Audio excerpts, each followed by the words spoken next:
Sir, ఆంధ్రప్రదేశ్లో Telugu Desam party అధికారంలోకి వచ్చింది. మరి తెలంగాణలో తెలుగుదేశం పార్టీకి భవిష్యత్తు ఉందంటారా? చాలా మంచి ప్రశ్న అండి. ఆంధ్రప్రదేశ్లో తెలుగుదేశం పార్టీ అప్రహితమైన మెజారిటీతో అధికారంలోకి వచ్చింది. అక్కడ ఎన్డీఏ కూటమిగా అధికారంలోకి వచ్చింది. సొంతంగా కూడా వాళ్ళు 134 సీట్లు తెలుగుదేశం పార్టీ ఒంటరిగా కూడా 175లో గెలవటం జరిగింది. ఇక తెలంగాణలో కూడా తెలుగుదేశం పార్టీకి భవిష్యత్తు బ్రహ్మాండంగా ఉందనే చెప్పాలి. ఇక్కడ ఎందుకనంటే ఇక్కడ ఒక ప్రాంతీయ పార్టీ, బలమైన ప్రాంతీయ పార్టీ భారాస భవిష్యత్తుని అగమ్యగోచరంగా తయారైంది. అందుకని చెప్పి భారాస స్పేస్ను ఆక్యుపై చేసే స్థానం తెలుగుదేశం పార్టీకి వస్తుంది. గతంలో భారాస అంటే తెలంగాణ రాష్ట్ర సమితి తెలుగుదేశాన్ని కబళించి వేసిందనే చెప్పాలి. ఇక ఈరోజు సాయంత్రం తెలుగుదేశం పార్టీ అధినేత సీఎం చంద్రబాబు నాయుడు గారు ఢిల్లీ నుంచి ఎకాఎకి హైదరాబాద్ వస్తున్నారు.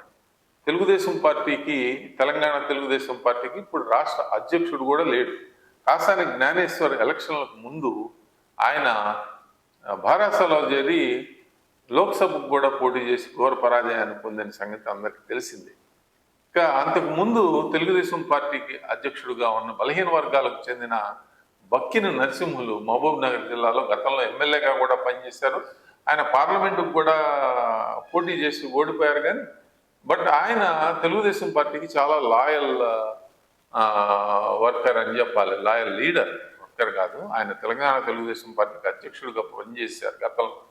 ఇక టాల్ లీడర్స్ అందరూ తెలంగాణలో తెలుగుదేశం పార్టీ అందరూ కూడా వీడారండి. టాల్ లీడర్స్ అంటే దేవేందర్ గౌడ్ గారి కుటుంబం కానివ్వండి, ఇప్పుడు ప్రస్తుత ముఖ్యమంత్రి రేవంత్ రెడ్డి గారే తెలుగుదేశం పార్టీకి ముఖ్యమైన నాయకుడిగా తెలంగాణలో ఉండేవారు. ఆయనే కాంగ్రెస్ పార్టీలో జాయిన్ అయ్యి ముఖ్యమంత్రిగా అవటం జరిగింది. ఇక ఎర్రబల్లి దయాకర్ రావు గారు కానివ్వండి బారాసాల్లో ఉన్నారు. మరి కడియం శ్రీహరి గారు ఆయన కాంగ్రెస్ పార్టీలో ఉన్నారు. ఇలా ముఖ్యమైన నాయకులందరూ కూడా ఈ సిటీలో గెలిచిన 6 శాసనసభ్యులు తెలుగుదేశం పార్టీ మూలాలు ఉన్నవారు.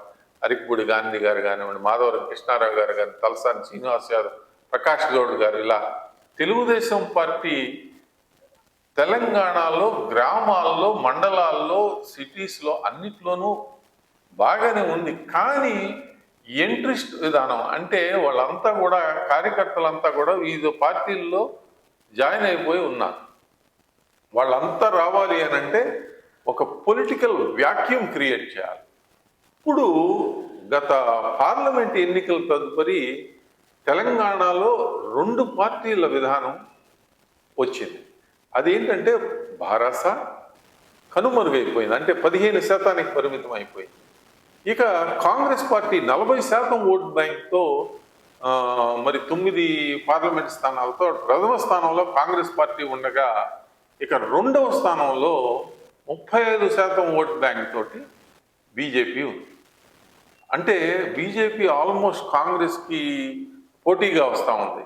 ఇప్పుడు ఆంధ్రప్రదేశ్లో ఇదే బీజేపీ జనసేన తోటి తెలుగుదేశం పార్టీతో పొత్తులో ఉంది.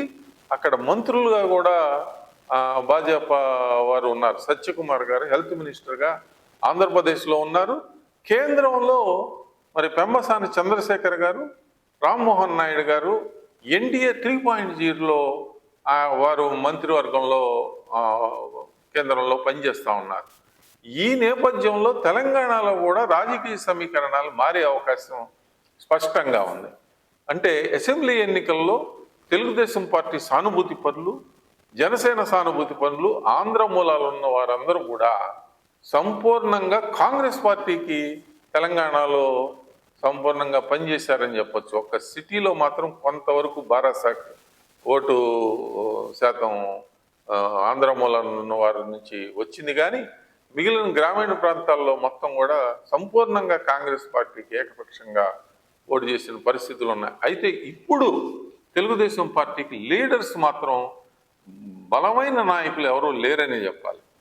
ఒకే ఒక్క వ్యక్తి, ఆయన అరవింద్ కుమార్ గౌడ్ గారు, ఆయన పాలిట్ బ్యూరో మెంబర్, ఆయన హైయెస్ట్ పొజిషన్లో ఉన్న వ్యక్తి ఆయన ఒక్కడే.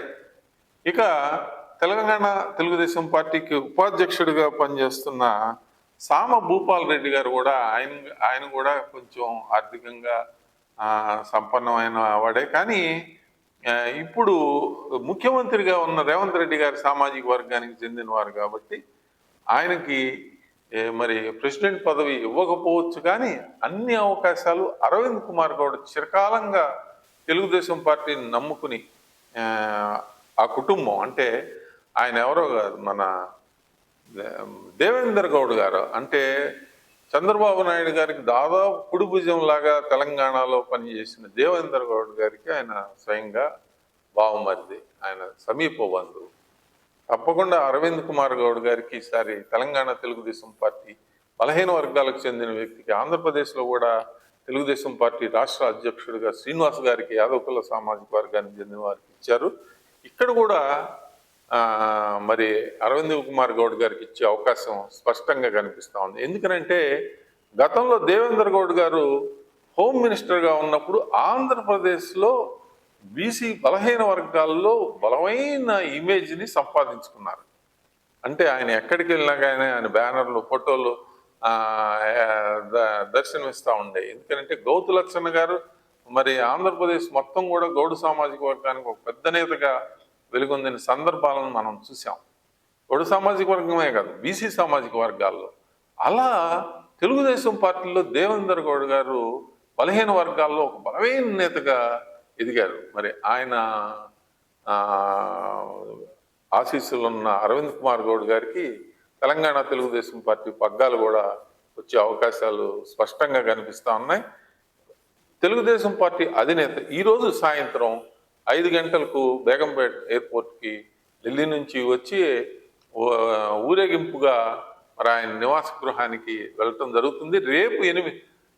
రేపు ఉదయం పార్టీ ఆఫీస్కి, అంటే కేంద్ర పార్టీ ఆఫీస్ ఇక్కడే ఉంది, హైదరాబాద్లో మరి బంజారా హిల్స్లో ఎల్వి ప్రసాద్ హాస్పిటల్ పక్కనే ఉంటుంది. ఆ ఆఫీస్కి వచ్చి ఎన్టీఆర్ గారికి పూలమాలలు అవి వేసి అక్కడ వేడుకల్లో మరి తెలంగాణ ప్రొఫెషనల్స్ ఫోరం, అంటే తెలుగుదేశం ప్రొఫెషనల్స్ ఫోరం ఆధ్వర్యంలో ఒక ఉత్సవం జరుగుతూ ఉంది. అంటే ఆంధ్రప్రదేశ్లో ఘన విజయానికి సంకేతంగా ఒక ఉత్సవం చేస్తున్నారు. దానిలో ఆయన పార్టిసిపేట్ చేస్తారు. తదనంతరం బ్రీఫ్గా లోకల్గా ఉన్న నాయకులతోటి ఆయన మాట్లాడటం జరుగుతుంది. ఒక దిశానిర్దేశం చేయటానికి కూడా తెలంగాణ తెలుగుదేశం పార్టీకి దిశానిర్దేశం చేసే అవకాశం కూడా ఉంది.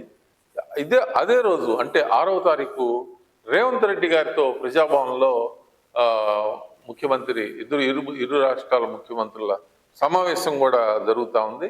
ఇదేంటంటే విభజన హామీలలో భాగంగా కొన్ని వివాదాస్పదమైన ఆస్తుల పంపకాలు, మరి కొన్ని ముంపు మండలాల సమస్యలు ఇలా ఉన్నాయి. వాటి పరిష్కారం కోసం మొదటి అడుగుగా గత ముఖ్యమంత్రులు ఎవరు కూడా జగన్మోహన్ రెడ్డి గారు కానీ, మరి తెలంగాణ ముఖ్యమంత్రిగా పనిచేసిన కేసీఆర్ గారు కానీ ఆ దిశగా ఒక్క అడుగు కూడా వేయకపోగా కనీసం సెక్రటరీల స్థాయి సమావేశాల్లో కూడా ఏ విధమైన ఫలితాలు లేకుండా జరిగినాయి.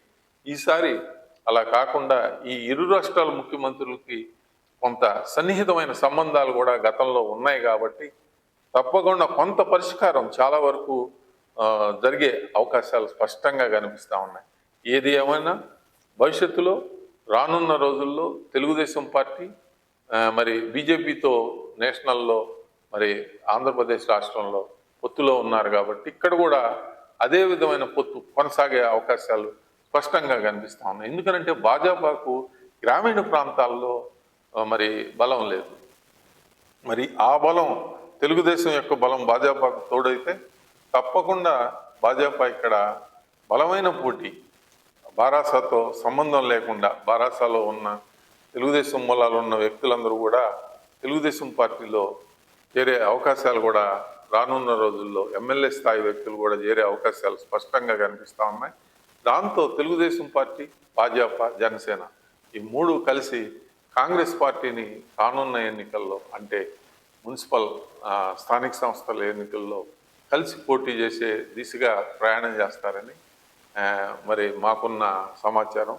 మరి చూద్దాం రాబోయే 2 రోజుల్లో చంద్రబాబు నాయుడు గారు ఏ విధమైన డెసిషన్స్ తీసుకుంటారు. అప్డేట్స్ కోసం మా కాయ్ టీవీని సబ్స్క్రైబ్ చేసుకోండి. మా వీడియో కనుక మీకు నచ్చినట్లయితే లైక్ చేయండి, షేర్ చేయండి.